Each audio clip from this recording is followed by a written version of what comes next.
UP में ताबड़तोड़ अवामी जलसे करेंगे ओवैसी। 17 अक्टूबर को गाजियाबाद और 23 अक्टूबर को मेरठ में करेंगे रैली।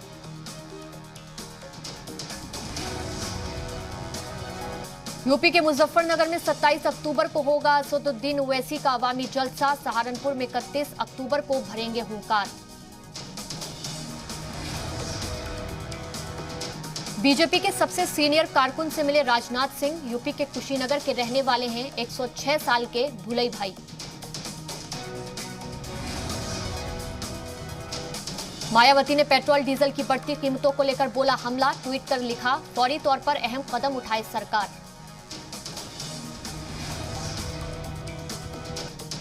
ड्रग्स केस में आर्यन खान को राहत नहीं। 20 अक्टूबर तक रहना होगा जेल में। मुंबई की सेशंस कोर्ट ने फैसला रखा महफूज।